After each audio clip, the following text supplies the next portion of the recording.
Hello नमस्कार मैत्रिणींनो, सवलताच recipe या चॅनलमध्ये तुमचं सर्वांचं स्वागत. हे बघा, मी छोटासा आमच्या यात्रेचा ब्लॉग दाखवत आहे. सकाळी पुरणपोळीचं जेवण करून आम्ही 5 वाजता जेवणाला लागून सर्व नैवेद्याची तयारी केली.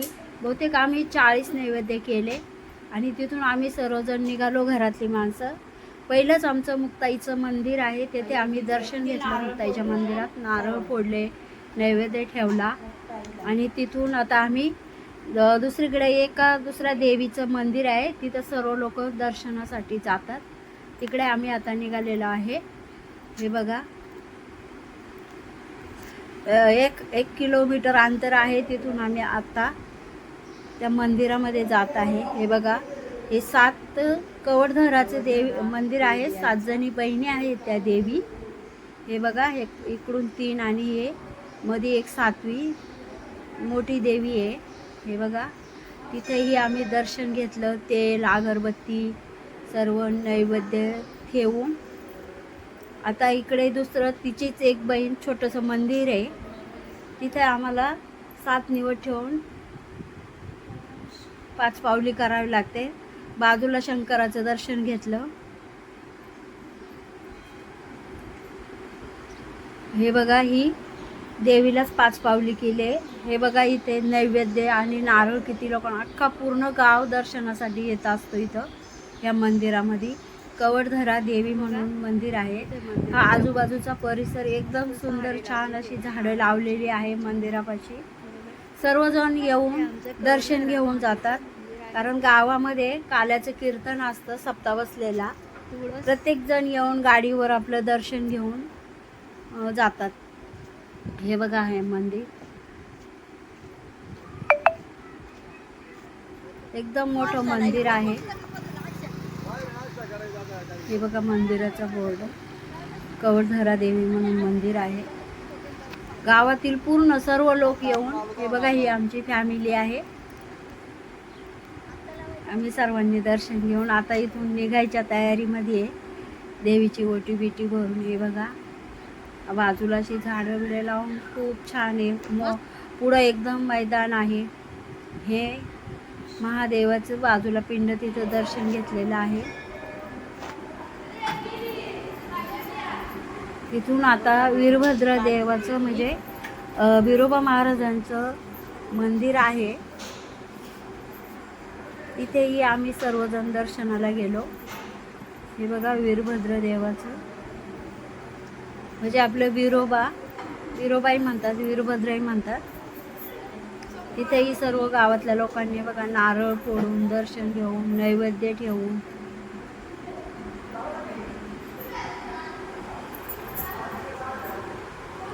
हे बघा, इथे आतमध्ये स्त्रियांना प्रवेश नाही आहे. ही देवाच्या काठीचं बाहेरच आम्ही दर्शन घेतलंय.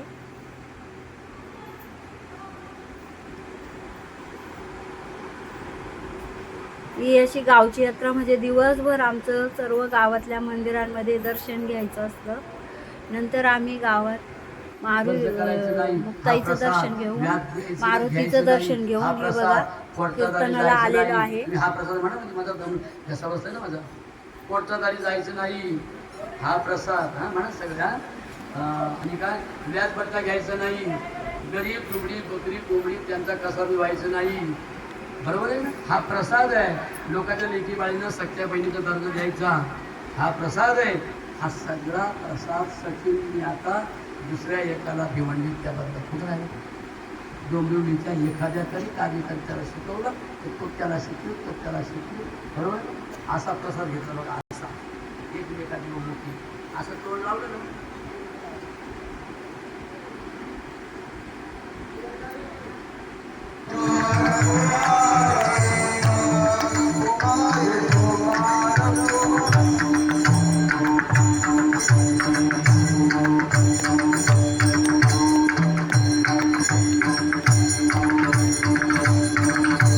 मला वाटलं का ठेवली गेलं वाचून आज मला तर बोलता येत नाही.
सन्माननीय संतोष कोंबडे गोलाप कीर्तन संपल्याच्या नंतर हे बघा आम्ही महाप्रसाद घेतलेला आहे.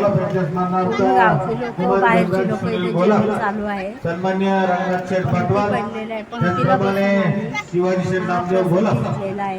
या सर्व देणगीदारांचा पुन्हा एकदा मनापासून मनपूर्वक असं मारुतीच्या मंदिरासमोर स्वागत. समता बसलेला होता. त्याचप्रमाणे 501 रुपयाचे देणगीदार सन्माननीय तुकाराम मारुती गोलाप गावामध्ये आहे आदिराज किरण गोलाप ते बघा सुनील तुकाराम गोलाप दिनकर महादेव सर्वजण गोलाप जेवतात, कोण मनोहर वाढते, शंकर कोण गायवड कोण डाळ भात संजय लक्ष्मण गायवड असं जेवण होतं. ज्ञानेश्वर शंकर पुढे आणि संदीप वसंत पुढे या सर्व देणगीदारांचा पुन्हा एकदा मनपूर्वक मनस्वी असा स्वागत.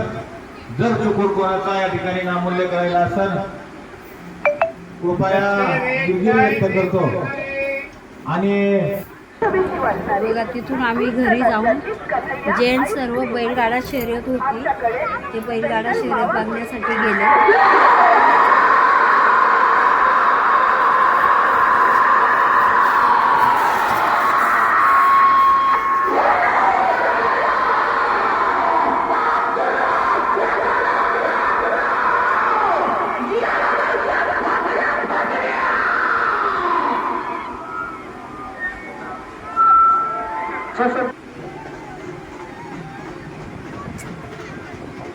बैलगाडा बघून आल्यानंतर आम्ही संध्याकाळी 4 वाजता पालखीसाठी गावामध्ये गेलो परत. हे बघा ही काठी आमची खंडोबाचं मंदिर आहे मोठं डोंगरामध्ये. तिथे ही काठी घेऊन आम्हाला जावं लागतं. गावातली सर्व लेडीज जेंट्स सगळं घेऊन पालखी बरोबर चालतात. खंडोबाची मूर्ती आणि हे बघा ही काठी घेऊन सर्व गावकरी चाललेले आहेत. लेडीज जेंट्स सर्व. ही एक खंडोबाची मूर्ती आहे ही पण घेऊन जातात वर. बरंच वरती चढायचं आहे. 1-2 किलोमीटर आहे. तिथं चालत जातात मुलं. नाचतात. डीजे लावलेला आहे.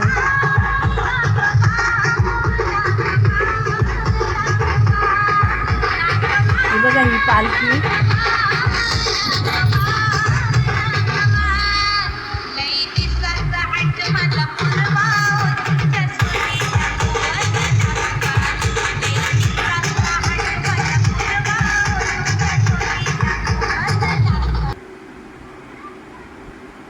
हे बघा वर डोंगरा जवळ गेल्याच्या नंतर ही आधी आडवी घेतलेली पालखी आता काठी वरती घेऊन नाचतात मुलं.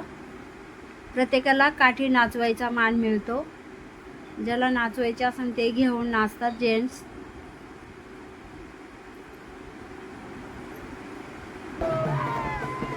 हे बघा आता हळूहळू आता मंदिरापाशी आम्ही पोहोचू.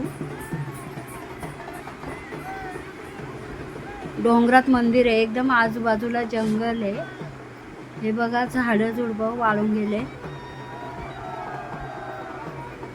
झाडांना अशी पालवी फुटलेली आहे काही काही झाडांना. हे बघा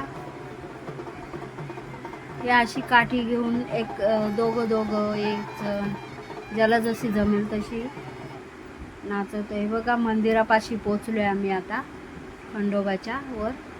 चारी बाजूनी मंदिराला शेड छान शेड असं मोठं शेड बनवले मस्त उभं राहण्यासाठी. त्याच्यात थोडासा पाऊस आलेला आहे भुरभुर.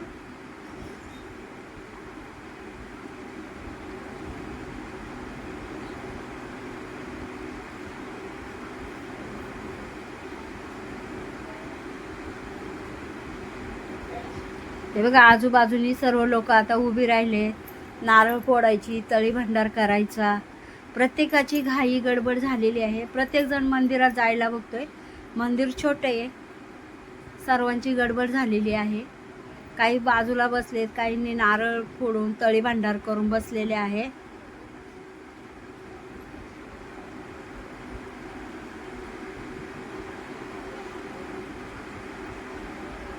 हे बघा मंदिराच्या समोर खूपच गर्दी झालेली आहे.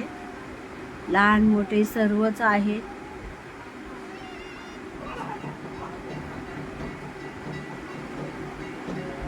इथं इथं काहीतरी देवाचं काय काय कोण विचारते, ज्याला देव येतो ते सर्वजण मंदिरामध्ये पहिला जेंट्सला प्रवेश असतो, नंतर लेडीज जातात.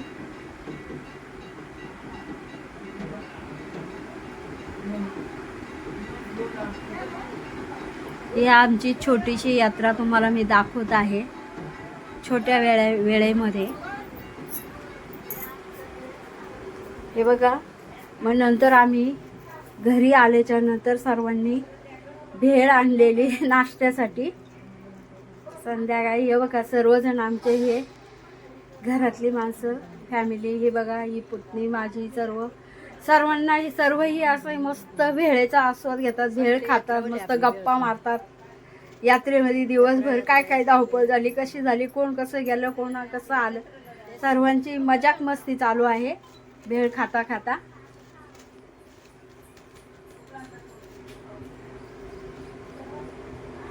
गावची भेळ म्हणजे आणि यात्रेतली म्हणजे सर्वांची आवडती भेळ.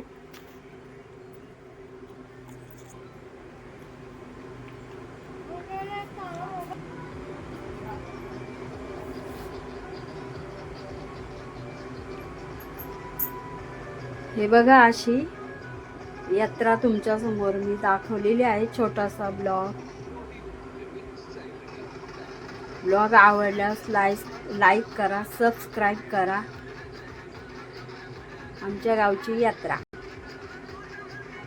हे बघा थोडंसं पावसाने भिजवल्यामुळं सर्वजण असे आपले हवा आणि थंडीमध्ये असे चाललेले आहेत. चिखलही झालेला आहे खाली. हे बघा पालखी.